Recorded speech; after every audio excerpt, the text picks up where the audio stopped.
wano wentudde abali maaso gange waliwo Honorable Robert Sserunya Kasule, Honorable Ssaalongo Bayiga, Honorable Yusufu Sibambi, entebe esigaddewo ya Honorable Mpindi Omar. Honorable Luluma tuyisiza bulungi mu sosa eddembe ly'abuntu likuzibwa buli mwaka olwaleero nga 10 tugenda dikuza tugenda Uganda yegase ku nsi yonna okukuza eddembe ly'obuntu era nga egenda kubeera nakawuka bagenda kubeera olwaleero mu Mpigi naye eddembe ly'obuntu Honorable Nsibambi tujjukira ffe baganda baffe abasiraamu Yahaya Mwanje kiwamba abantu eddembe ly'obuntu kiwamba abantu eddembe lifuuse eddembe kindabikira Lulume ne Nsibambi abantu bakola ebigambo byammwe Museveni agenda ajja agenda kiba kiyigo tasigalawo katulaso okukola ebintu ebitategerekeka bulungi abazigu ate n'abakutegerekeka bazinze polisi ekyabadaaza mu ggombolola y'e Buddu Budde mu disitulikiti y'e Butambala ne batta abantu babiri okuli omuyizi abadde yakatuula ebibuzo esini eyokuna n'okulumya abalala ate oluvannyuma ne bajjawo ky'omuliro poliisi bajjawo ky'omuliro badde kiro kyaleega bamutawaana munene si ensalo yo ebyo byakasaba okusaasira ab'enganda abafiiriddwa abaabwe mu mbeera eyo kitegedde wanake ekyogedde nesaba obuuza ekibuuzo kirese mu bbanga tukiguse bulungi nti emirembe n'eddembe emirembe gwe gyoyinza okwewulirira ng'omuntu tuyinza ogikwagaliza nawe oyinza ogyeyagaliza naye ate eddembe human right eddembe eryo ddyo ne bwoba olyagala ne bwoba tolyagala likakatako ate tewali alikuwa wazaalibwa nalyo emirembe gwoyinza ogyewa oba omukyala wayinza ogikuwa oba omwana oba Honorable Sserunya nakutwalako autu n'ofuna emirembe niweyagala naye ate eddembe ddyo wazaalirwa nalyo tewali alikuwa era amateeka ag'ensi yonna galambika bulungi gye bayita eddembe human right si gwe olyeteekako n'oga nti anze njagala kino njagala kiri mu buufu obusebu Honorable Lulume alambudde bulungi ensonga nti ekigenda mu Uganda wadde olunaku tugenda tulukuza nga okutwala oluwalo naye tewali buvunaanyizibwa gavumenti eno bwerina konna ssente zamuwa musolo nti ekuza luno olunaku kubanga yo yennyini yeri mu kulinnyirira olunaku eddembe bwe twali tugenda mu nsiko tugamba nga bannayuganda waliwo embeera enyigirizibwa bakama baffe ba Honorable Sserunya gye baali bagenda okutereeza era Pulezidenti Museveni wajja wano kye yasookerako okutereeza ssemateeka ekirambika bulungi mu buwaayiro obw'enjawulo obwesijja kwogera naye kamusamalayizinge mu bufunze akamu kaga nti wali muntu n'omu alina kuba nga akozesebwa mu ngeri etulugunya n'eswaza torture and inhuman treatment akawaayiro akabugire kaga nti omuntu yenna azizza omusango asobola okukwatibwa naye bw'akwatibwa alina okukwatibwa n'atwalibwa ku poliisi n'avunaanwa mu kkooti z'amateeka mu ssaawa 48 otunulira obuwaayiro obwo bubiri kikulagira dda bulungi nti tewali muntu n'omu asaanye kukwatibwa n'atulugunyizibwa era bw'aba wakwatibwa nga alina omusango gwazizza nga bulaba nti bakubye police station oba kirala kyonna atwalibwa mu kifo ekimanyiddwa okukwatirwamu abantu ku poliisi n'atwalibwa mu kkooti mu ssaawa 48 abamu bagira ne beekwasa nti mu ssaawa 48 toyinza kubuuliriza waliwo gye bayita holding charges noga nti ono tukyamukutte abuulirizibwako kkooti negamba muzzeeyo mu kaduukulu akamanyiddwa mu ssaawa bweziti oba mu nnaku bweziti ekigenda mu maaso kati kyetulaba ekya drone fena zetumanyi kimenya ssemateeka kimenya n'amateeka ab'amagye abakwata abantu mu ngeri gye babakwatamu ne gye babatwala tebasaanye gendayo kyanneewuunyisa Honorable Minister okujja ku fulo ya Parliament n'agamba nti Sheikh Mwanje ab'amagye be bamulina Speaker n'abalala ne balowooza nti kiri in order amagye tegalina bwe gakwatirwa muntu gakkirizibwa kukwata muntu kubeera naye. Basebo ne bannyabo nafunye omukisa omulungi gwesagamba nti mubi okubeera ku lukiiko olw'abalooya olw'ababaka ba parliament abasiraamu bemuziri mu parliamentary caucus abayemye omutwe mu kugenda okulwanirira Sheikh Mwanje. Mu kusookera ddala nga tulowooza nti engeri bamasheeki gye babakwatamu ffe ng'abasiraamu tetuli basanyufu kubanga baseeka be basiika bannabbi. Era nze Sheikh bw'ayingira wano mutwala mu ngeri ndala nnyo. Ne waba mwana muto mubuuza na mikono ebiri kubanga mba ntunulira musika wa nnabbi. Naye ngeri babakwatanga enkoko ne bakwata abaana baabwe ne bakwata abakyala baabwe ne babasuula wansi wa pikapu. Ekyo sirowooza nti basobola okukikola kuba enzikiriza endala. Ne tulowooza nti ekyo kinyooma era kikyamu. Naye bwe twaziza ate mu mateeka ng'era ababaka ba parliament n'abamu ffe balooya ne tubagamba nti Sheikh Mwanje engeri gye yakwatibwa n'amala ennaku ezo z'amaze nga tagendanga mu kkooti tebamanyi na gy'ali kikyamu nnyo. Ne twesitula ne tugenda Embuya. Kyenjagala okubuulira abantu bakyewuunya. Twatuse Embuya nga Sheikh ali mu vest tebamukizanga kulaba muntu. Ekirungi ne bamutulaga. Naye bwana Medi kye neewuunyiza Embuya oba ng'ayingira mu Serena. Si bye biri bagamba nti amini abantu bebateekanga mu dungeon. W'oyingira kapeti office oba ng'ayingidde mu Serena. Ebiwujjo bikola ki? Naye nga abantu baga nti eri embooko wansi zikola ki? Ogenze mu office ya Fande. Twagenze mu office ya Fande ddala omukulu. Office nnene emalako omwaliro mulamba. Mulimu kapeti, mulimu kiki, mulimu ebiwujjo, naye nga bagamba nti ekiri eri wansi embooko zikola ki? Kati n'atubuuza nti kakati wano nabatulambuza buli wamu naga nti munda agegoonya. Naye nga abamuwerekera nga baescort nga baseka kati oliraga nti tambula mpola olina okulinya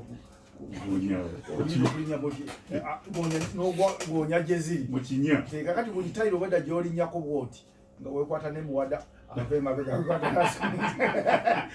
nga tutambulira mu lujegere esaawa yonna kyenjagala okugamba nti kati nemuteeka ssente nnyingi bwe zityo gye mutwalira okutulugunya abantu ne mutateeka ssente mu makomera agenda aga bulijjo n'amakooti gasobola okuwozesa abantu ng'etteeka bwe likola ki nga bwe ligamba.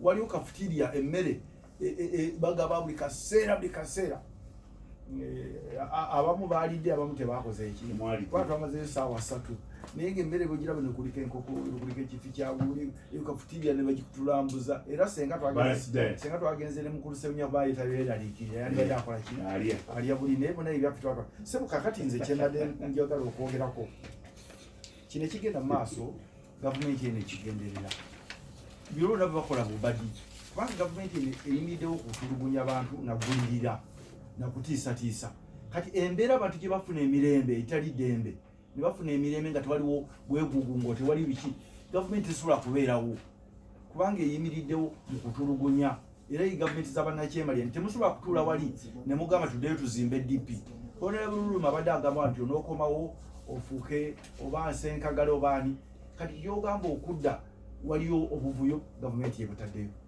abavubuka mwandi bamuzimbirako Honorable Luluma bano ffe twabeegombera bakubola banyirira okunsinga ne baana bato we twali e Makerere ne Lwakafuuzi nga batandika UID basomesebwa ne baba dynamic naye Honorable Luluma tayinza kusomesa mwana n'omu wa UID olumusomesa bwati nga drone emunona nga gundi emunona wawuliddeyo ono bodyguard wa Bobi Wine ne bamala okukwata bakukutte mu bukyamu bw'amateeka ate ne bakuzza awo ennenyeza ne bakuzza ku poliisi negulawo fayiro ne bakutwala mu kkooti ng'omusango oguvunanibwa seba ogumanyi speaker nti wayonoonye drone gye wagendedde malicious damage to property